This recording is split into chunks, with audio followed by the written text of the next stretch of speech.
They were raised as brothers, but they couldn't have been more different. One was Daniel Ashford, the golden son, the heir to everything. The other was Talon, a quiet shadow, the Apache boy the Ashfords took in after his family was gone. For 18 years, they shared a roof, a table, a life. One lived in the sun, the other in the shade. But then she arrived, Emmeline Covington, and the shadow decided he was done living in the dark. This is a story about a love that unburied a lie so dark it had been watered with blood and shielded by gold for a generation. A lie that, once uncovered, would burn their entire world to the ground. And it all started with a mask. The air in Silver Hollow always tasted like mesquite and gunpowder, but on the day of the Festival de Primavera, it smelled like something else. Hope, roasted corn, wildflower perfume, and the sweet, dizzying promise that for one night you could be anyone you wanted. Talon ran a thumb over the hawk mask he'd just finished carving. He'd spent 3 nights on it, hidden away in the Ashford barn, using the bone blade knife they said had been his father's. The wood was cedar, taken from a lightning-scarred tree on the ridge where his people used to camp. It was all he had left of them. The knife, and a story that didn't make sense. "You carving stories again?" Daniel's voice boomed behind him. He was always booming, always taking up all the air in a room. Talon handed him the mask. Daniel held it up to the light. "Fierce. You trying to scare the ladies away, or win one over?" "A little of both," Talon said, his voice quiet.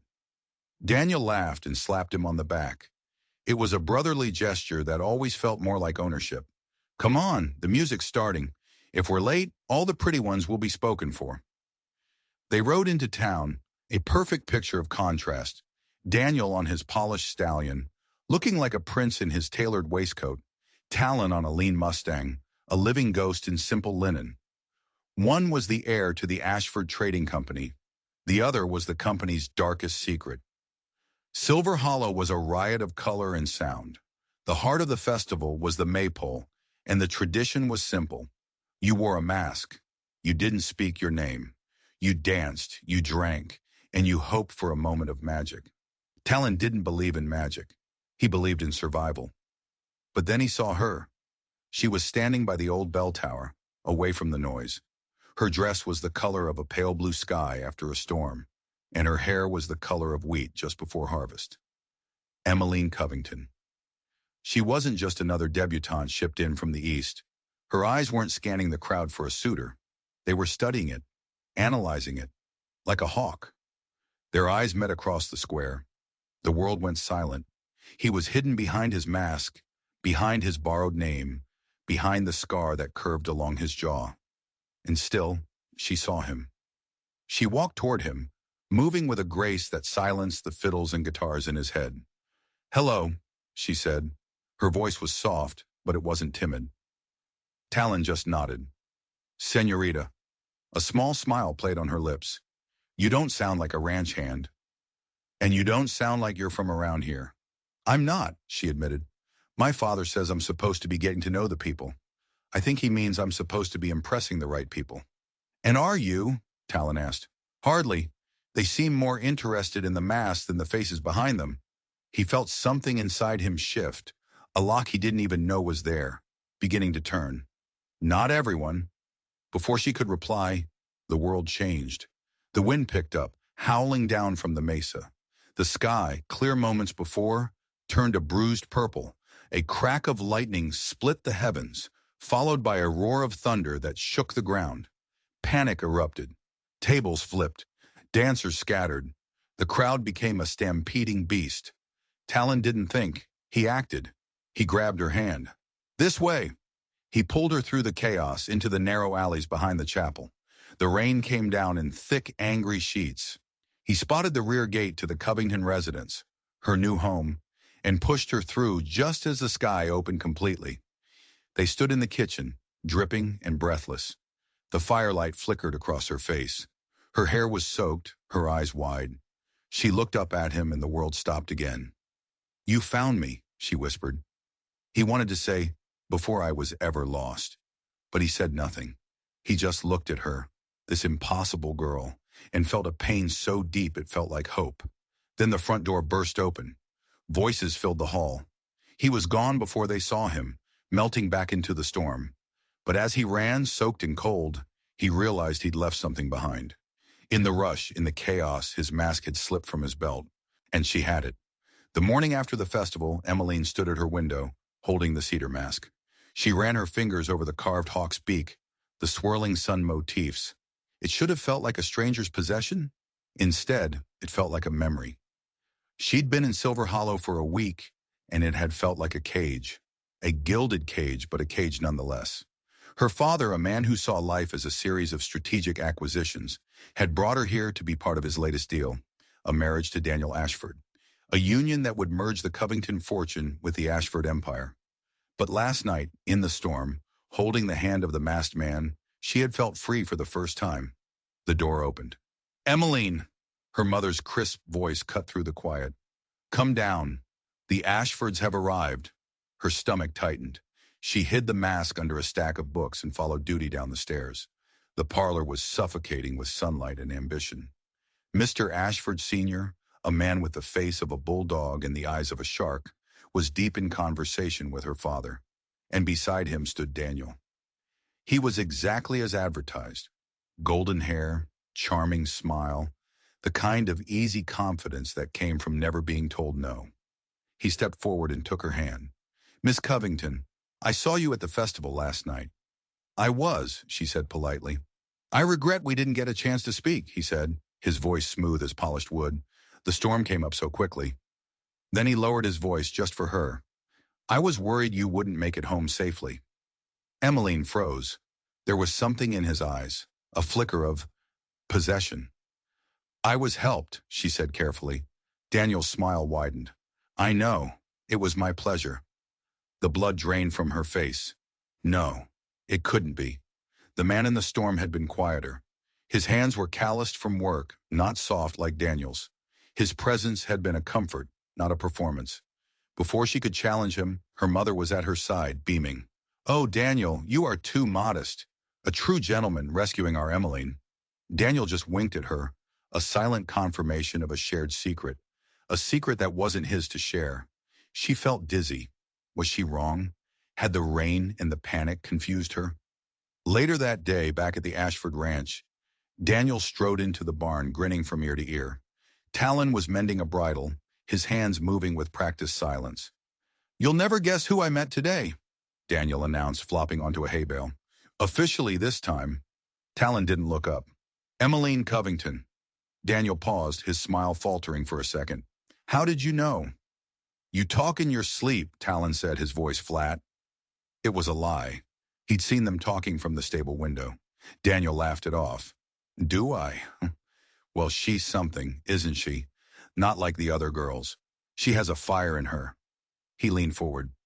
"I think this arranged marriage might not be so arranged after all. I think she might actually like me." Talon's hand stopped working. He stared at the worn leather in his lap. "Hey, you all right?" Daniel asked. Talon forced a nod. "Just tired." "We all are," Daniel said, his good mood returning. "That storm was something else, but it was worth it. There was this moment, when the rain hit and she looked at me." He shook his head, a smug smile on his face. "Anyway, Father says the Covington deal is almost done. Soon she'll be mine." The words hit Talon like a physical blow. "She'll be mine." He said nothing. He couldn't.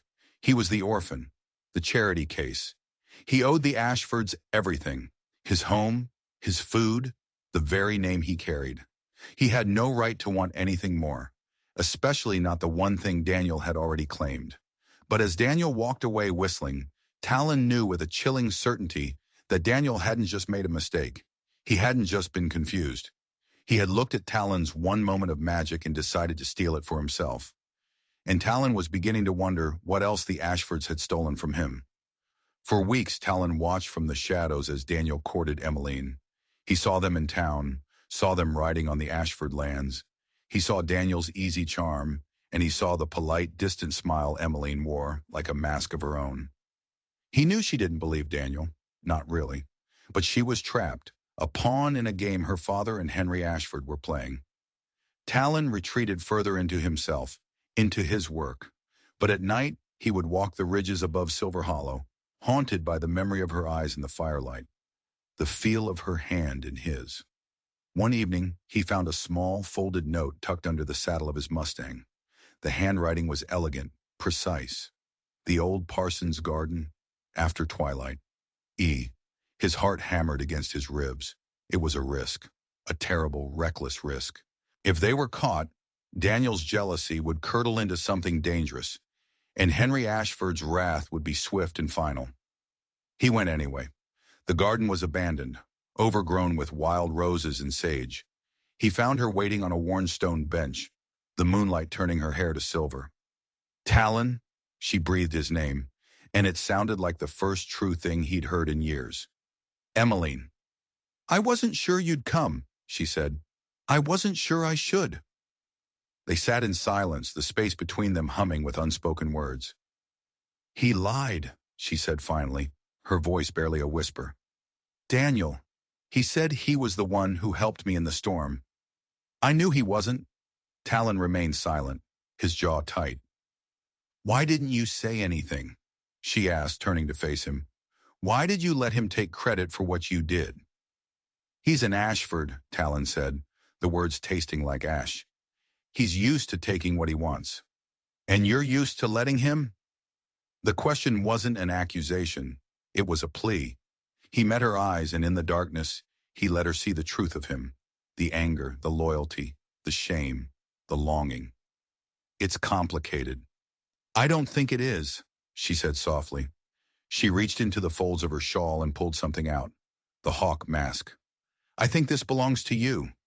He took it from her, his fingers brushing against hers. The contact was like a spark in the dark. I kept it, she confessed, because the man who wore it saw me.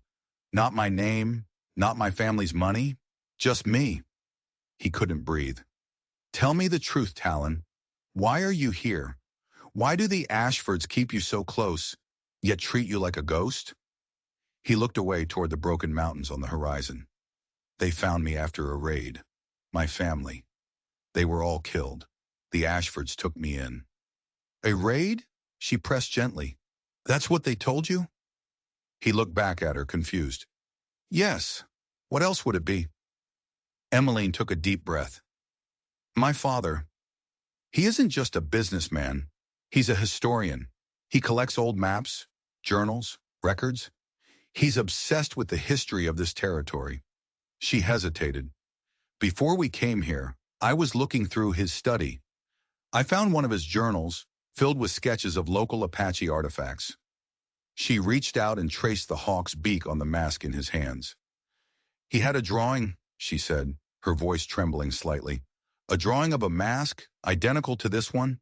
He labeled it, the spirit mask of the Juniper clan. Talon felt a cold dread creep up his spine. He had never heard that name. The journal entry, she continued, her eyes locked on his. It said the Juniper clan was wiped out 20 years ago. Not in a random raid. They were massacred, all of them, on the very land that the Ashford Ranch now sits on. The world tilted on its axis. Everything he had been told, his entire life, was a lie. He wasn't the survivor of a random act of violence. He was the sole survivor of a targeted slaughter. And the family that had saved him was living on his family's stolen land. Why? He whispered, the word raw. The journal mentioned a legend, Emmeline said, a story about the Juniper clan's land, that it held a secret, something more valuable than gold. Suddenly it all clicked into place. The Ashfords hadn't saved him. They had kept him, a living trophy, a silent, constant reminder of their victory. His presence was their power, a way of proving they had tamed the wild, that they owned not just the land, but the last ghost that haunted it. And the Covington deal, the arranged marriage. It wasn't just a business merger. It was something more. He looked at her, truly seeing her for the first time. She wasn't just a girl in a cage. She was a key. Your father, Talon said, his voice low and dangerous. He knows. He knows what the Ashfords did. Emmeline nodded, a single tear tracing a path down her cheek. I think he helped them do it. The silence in the garden was no longer peaceful. It was the silence of a tomb.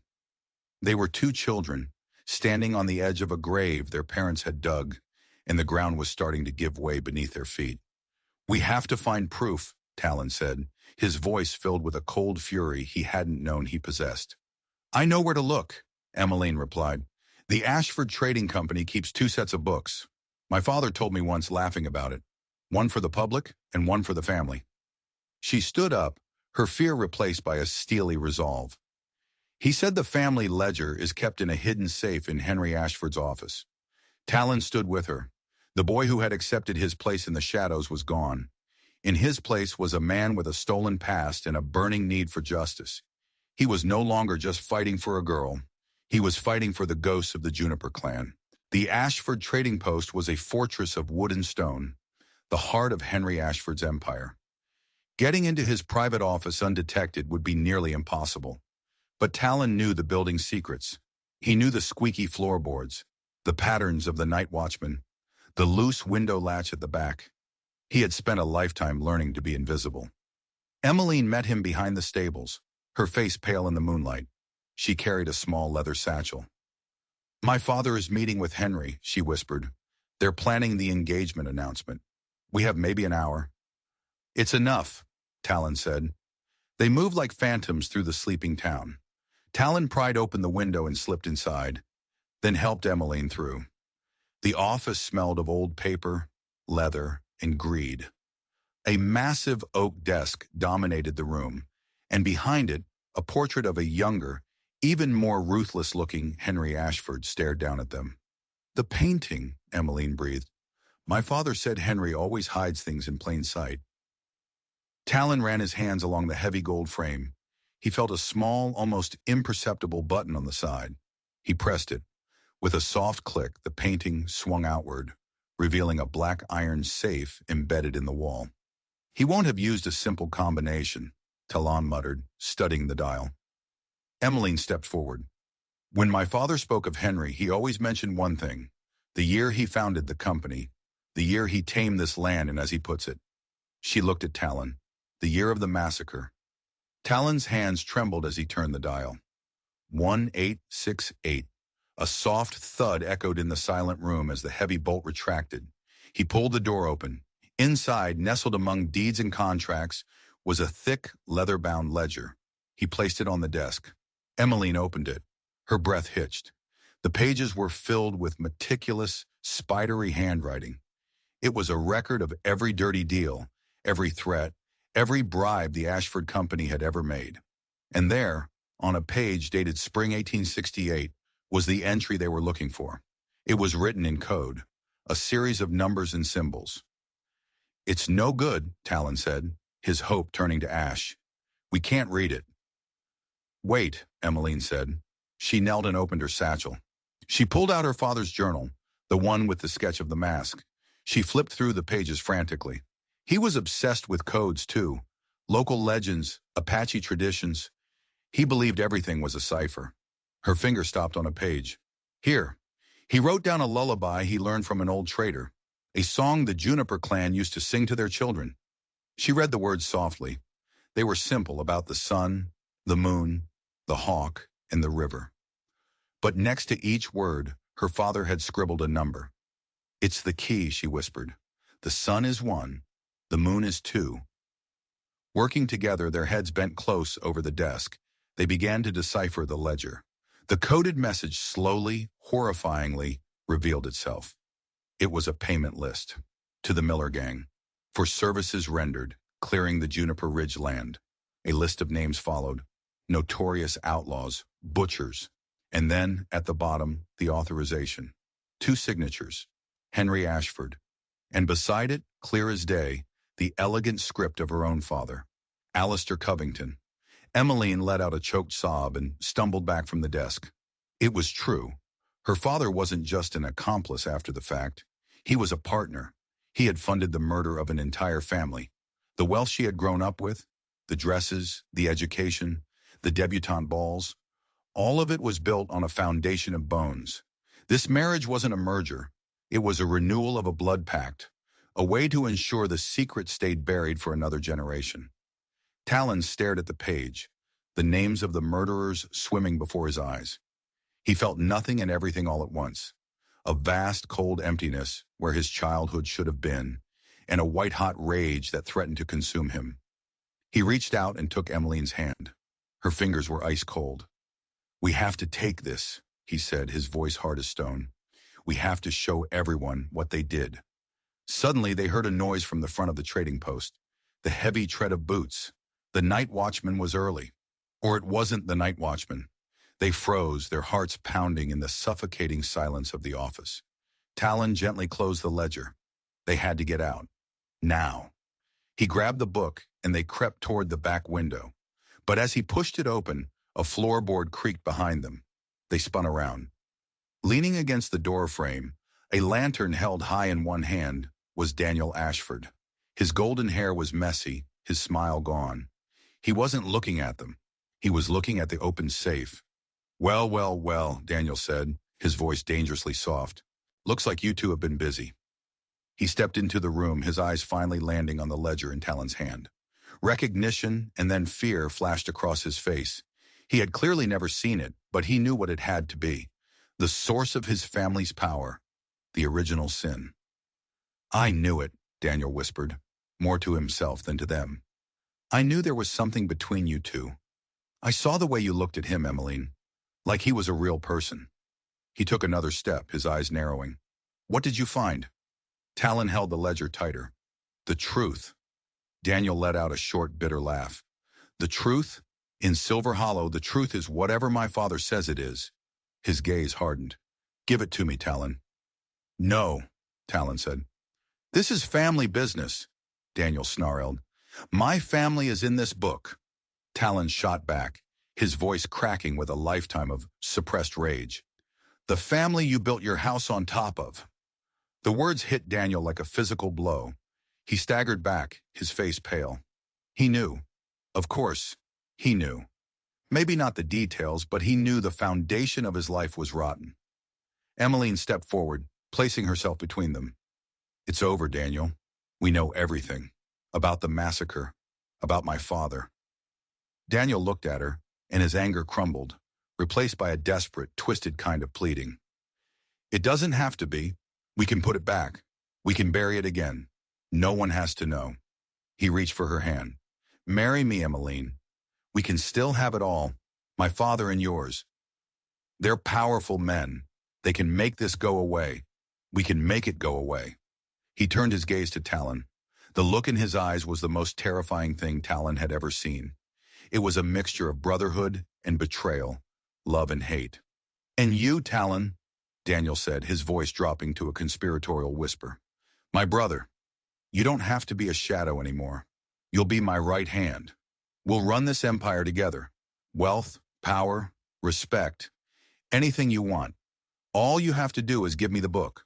He held his hand out. "We keep the secret," Daniel pleaded, "and we keep the world. Or you expose it, and we all burn together." Talon looked from Daniel's outstretched hand to Emmeline's terrified face. This was the real Daniel. Not the charming heir, not the careless brother. He was a man willing to build his future on a graveyard, just like his father. "We're not like you," Talon said. He grabbed Emmeline's hand, the ledger tucked under his other arm, and pulled her toward the window. "You'll regret this," Daniel screamed behind them. "You think you can just run? My father owns this territory. There is nowhere you can go." They scrambled out the window and into the darkness, Daniel's threats echoing behind them. They didn't stop running until the lights of Silver Hollow were just a faint, sickly glow against the horizon. They had the truth. But now the truth was hunting them. They didn't stop. They couldn't. Talon stole two of the Ashfords' fastest horses from a remote pasture. He knew Daniel would discover them missing by dawn, and then the real hunt would begin. Not just with Daniel, but with Henry Ashford's hired guns, men who shot first and never asked questions.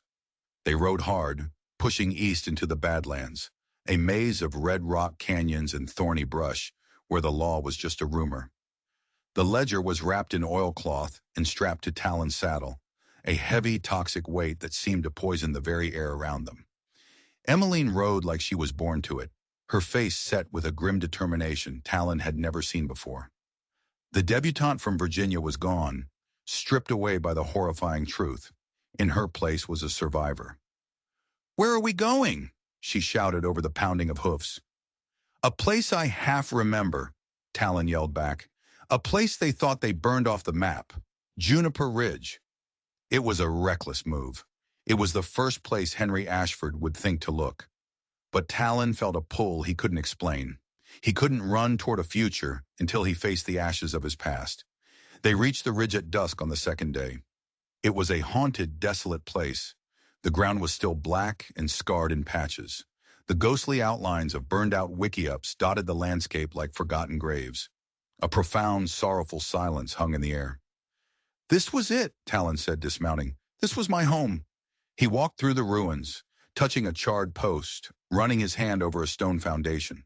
He felt no memories, only a hollow ache, the ghost of a pain he couldn't name. Emmeline came and stood beside him, her presence a small warmth against the cold of the place. "We don't have to stay here, Talon." "I know," he said, "but I needed to see it, to know it was real." As darkness fell, a cold wind swept down from the mesa. They built a small, smokeless fire in the shelter of some rocks. They were exhausted, hungry, and terrified. "What do we do now?" Emmeline asked, her voice small. "Even if we get away, they'll destroy the ledger. It will be our word against theirs. Who will believe an orphan and a runaway debutante?" Talon stared into the fire. She was right. The ledger was proof, but proof was useless if they were dead. Just then, a sound cut through the whisper of the wind, the snapping of a twig. Talon was on his feet in an instant, the bone-blade knife in his hand. He pushed Emmeline behind him. "Who's there?" he called out into the darkness. Silence. Then a figure emerged from the shadows. He was an old man, his face a road map of wrinkles, his hair long and silver. He wore traditional Apache clothing, worn and patched with age. He moved slowly, leaning on a walking stick, but his eyes were sharp and clear. He wasn't looking at Talon. He was staring at the hawk mask that Talon had tied to his saddlebag. The old man stopped a few feet from them.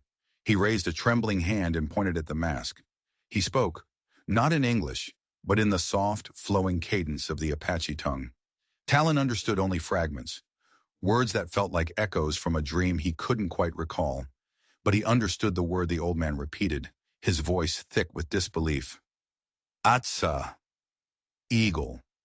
Emmeline, seeing Talon's confusion, spoke up. "We mean you no harm." The old man's eyes shifted to her, then back to Talon. He switched to heavily accented, broken English. "That mask, it belonged to the son of our chief, the boy they called Atsa." Talon's blood ran cold. "My name is Talon." "That is the name they gave you," the old man said, his gaze intense. "The name of a predator's claw. Your true name is Atsa. I was there the day you were born. I am Kale, your mother's brother." Talon felt the ground shift beneath him. Uncle? He had an uncle? He had a family? "They said everyone was killed," Talon stammered. "They lied," Kale said, his voice laced with ancient grief. "I was away trading. When I returned, there was only fire and death. I searched for days. I found no sign of you. I believed you were gone with the others. I have lived in these hills like a ghost ever since, watching over their graves." He took a step closer, his eyes scanning Talon's face. "You have your father's jaw and your mother's eyes." Talon was speechless, his entire history rewritten in a single moment. Kale's eyes fell upon the ledger, which had slipped partially from its oilcloth wrapping. "What is that book?" "Proof," Emmeline said, her voice shaking. "Proof of who did this." Kyle nodded slowly. "The Ashfords. And the other man, the one who came with a map and a smile full of lies. Covington." He looked at Emmeline. "His daughter." Emmeline flinched as if struck. "It was not just the land they wanted," Kale said, his voice dropping low. "Your mother, Atsa. She was a dreamer, a seer. She had a vision. She saw that this ground held a heart of stone, a vein of pure silver, richer than any man had ever seen. She prophesied that it would bring ruin to any who took it by greed." The final piece of the puzzle fell into place. The massacre, the lies, the partnership, the marriage, all of it was to protect their stolen treasure and silence the prophecy. A prophecy that was about to come true. Suddenly a voice cut through the night, dripping with false bonhomie. "Well now, isn't this a touching family reunion?" Talon spun around. Standing at the edge of the firelight was Daniel Ashford, and behind him, flanking him on both sides, were a dozen of Henry Ashford's men, rifles leveled, their faces grim in the flickering light. Daniel's face was a mask of conflicted agony. He looked at Talon, his eyes full of a sorrow that was almost as sharp as his betrayal. "I'm sorry, Talon," Daniel said, and the worst part was, Talon knew he meant it. "I told you, family is family. You should have given me the book." The air at Juniper Ridge crackled with tension. The hired guns formed a tight circle around them, their rifles a fence of black steel. Henry Ashford strode into the firelight, his face a thundercloud of fury. He ignored his son, his eyes locking onto Talon. "You should have stayed a ghost, boy," Henry spat. "Now you'll become one." He jerked his chin toward his men. "Get the ledger. Take the girl. Put him and the old man in the ground with the rest of their family." The men advanced. "No!" Emmeline cried out. She fumbled in her satchel and pulled out a small, slim book, her father's personal diary. "You want a ledger, Mr. Ashford?" she shouted, her voice ringing with desperate courage. "I have one right here." She opened it and began to read, her voice shaking but clear. "Henry grows more brutal by the day. He speaks of the Juniper people not as humans, but as obstacles. I fear I have made a pact with the devil himself. The silver is a curse. It has poisoned his soul, and I fear it is poisoning mine." Henry Ashford's face turned purple with rage. "Lies! It's a forgery!" But the hired guns had stopped. They were hard men, but they weren't monsters. They had been told this was about retrieving a runaway girl in a stolen account book. They hadn't signed on to be part of a generation-spanning conspiracy of mass murder. They exchanged uneasy glances. This was not what they were being paid for. "She's right," a voice said. Everyone turned. Daniel stood between his father and Talon, his face pale but resolute. He had made a choice. "I've heard you talking in your sleep, Father," Daniel said, his voice quiet but carrying in the tense silence. "I've heard the names. I've heard you whisper about the silver. I didn't want to believe it." He turned to Talon. "He was my brother," he said, the words addressed to Henry, but his eyes locked on Talon. "And I let you turn him into a servant. I let myself believe I was better than him. But I'm not. He's better than all of us." "You sentimental fool," Henry roared, his hand going for the pistol at his belt. "You'd throw away our entire legacy for this half-breed." Henry drew his gun and aimed it squarely at Talon's chest. "No!" Daniel screamed. He lunged forward not at Talon, but at his own father. He slammed into Henry, trying to knock the gun away. The two men struggled for a moment, a desperate, ugly dance of father and son. A shot rang out. It wasn't from Henry's gun. One of the hired men, spooked by the sudden violence, had panicked. His rifle had discharged. Henry Ashford stiffened. A look of profound surprise crossed his face. He looked down at his chest, where a dark stain was rapidly spreading across his shirt. He staggered backward and fell to the ground, his eyes staring blankly at the star-filled sky. Silence. The prophecy had been fulfilled. The silver had brought ruin. The hired gun who had fired the shot dropped his rifle as if it were on fire. The other men lowered their weapons, their appetite for this fight completely gone. It was over. Talon, Emmeline, Daniel, and Kyle stood amidst the ruins of two families, the smoke from the single gunshot hanging in the air like a final, bitter curse.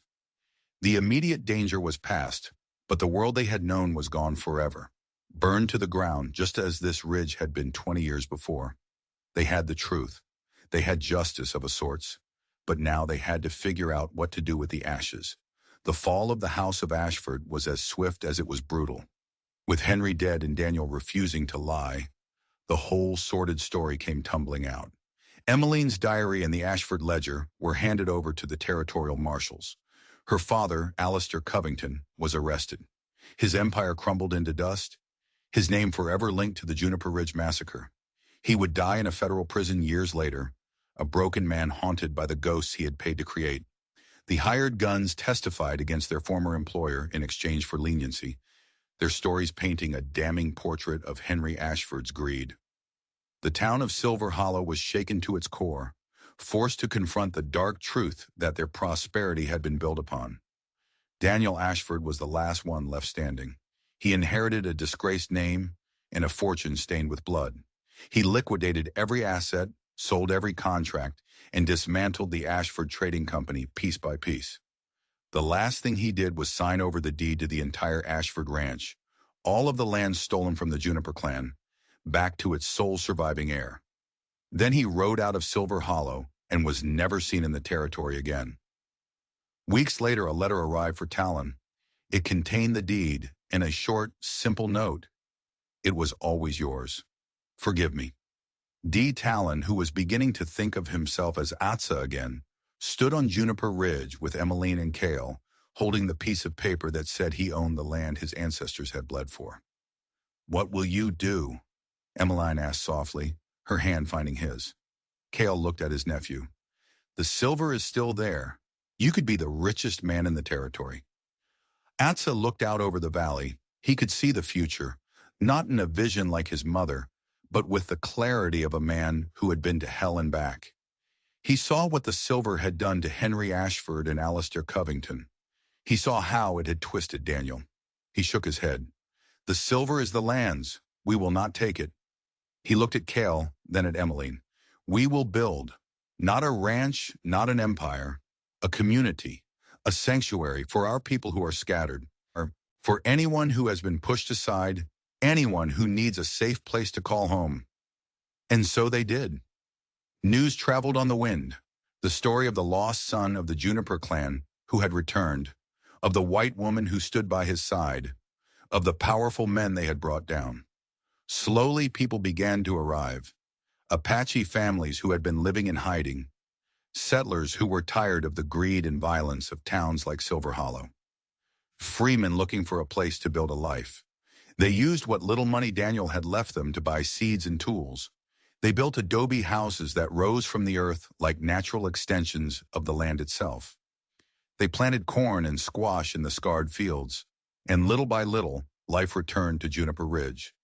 They called the new settlement Atsa's Valley. 3 years later, the valley was thriving. The laughter of children echoed where there had once only been the whisper of ghosts. Atsa and Emmeline had a home built of stone and mud brick near the creek. Their son, a sturdy little boy with his mother's stormy eyes and his father's quiet strength, played on the porch with wooden animals Cale had carved for him. They named him Ash, for the past they had risen from. One evening, the entire community gathered by the river for a harvest celebration. Drums beat a steady rhythm, a heartbeat for the valley. An elder from a neighboring Hopi tribe stepped forward and draped a woven cloth over Atsa and Emmeline's joined hands, blessing their union and the community they had built. Emmeline looked out at the faces in the firelight. Apache, Mexican, white, black, all of them bound not by blood, but by a shared hope for a better world. "When I came here," she said, her voice clear and strong, "I thought freedom was something you were given. I learned it is something you must take, and family is not the name you are born with, but the people who stand with you when the world tries to burn you down." She turned to Atsa. "You wore a mask to hide what you were, but you never hid who you were." Atsa looked at her, his love for her a palpable thing. "And you," he said, his voice thick with emotion, "were the first person to ever call me by my true name." As the celebration continued, a young girl picked up the old hawk mask, which now sat on a place of honor on a stone mantle. "What does it mean?" she asked. Emmeline knelt down beside her. "It reminds us," she said softly, "that we all wear a mask to survive, but the day you can take it off and still be loved, that is the day you are truly free." The story of Atsa and Emmeline became a legend in the territory, a story that proved that some roots are so deep they can grow back even after the worst fire. It was a story about how the deepest betrayals can sometimes lead to the most profound truths, and how a love born in a storm could be strong enough to wash a whole world clean. They prove that true justice isn't about revenge. It's about replanting the garden. Thank you for sticking with this story all the way to the end. The journey of Atsa and Emmeline is a powerful reminder that our past doesn't have to define our future, and that the bravest thing we can ever do is choose love over hate. If this story resonated with you, do me a huge favor and hit that like button, and make sure you subscribe to the channel so you don't miss out on the next one. And I'd love to know what you think in the comments below. What's a mask you've had to wear in your own life?